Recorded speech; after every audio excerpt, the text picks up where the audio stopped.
this is Lindy Kaiser with clearancejobs.com. This week's security clearance news update is a question from the mailbag. Someone emailed and said they watched the video updates. Hi there. And they had a question about DUIs and your security clearance. I realized we do have some video updates on DUIs, but not a weekly update about DUIs and your security clearance. Like most things with the security clearance process, there are not necessarily hard and fast rules. This individual is asking specifically about a couple of DUIs, a few citations that happened in the 2017 timeframe. Now they're applying for a security clearance and wondering what their chances are.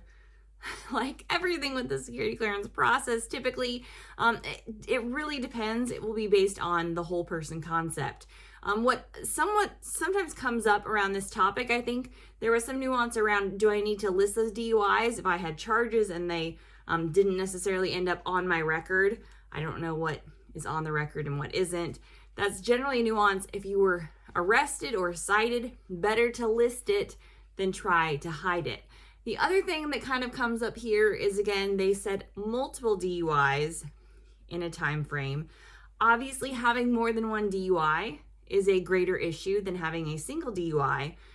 The only mitigating factor I could see here is if there was something specifically going on in that individual's life in that time frame.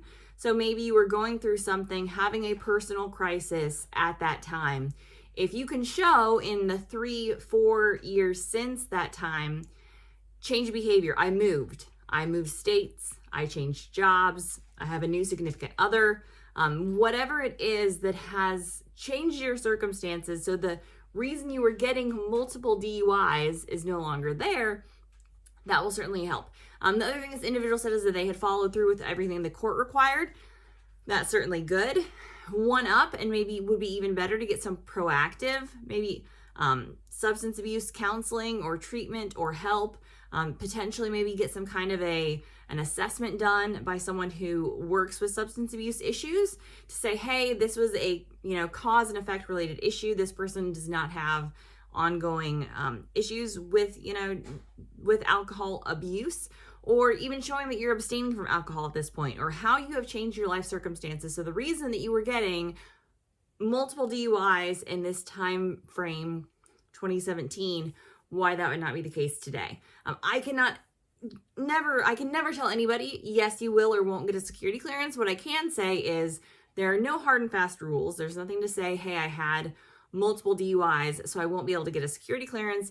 You really look through the adjudicative guidelines as they pertain to alcohol abuse, misuse, and make sure you can mitigate those. And then, most importantly, don't try to hide your DUIs by thinking, hey, they're maybe not on my record, I don't have to list them.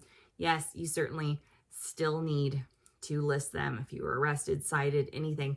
Better to disclose, even if somehow something does not show up on your record, because potentially if you're getting a secret clearance now and it doesn't come up, you get a top secret clearance later and it somehow comes up in a more in-depth investigation. Better to have disclosed than to try to hide anything. So for more on DUIs and your security clearances, how to fill out the SF-86, and all of your burning questions and hot topics, visit us over at clearancejobs.com.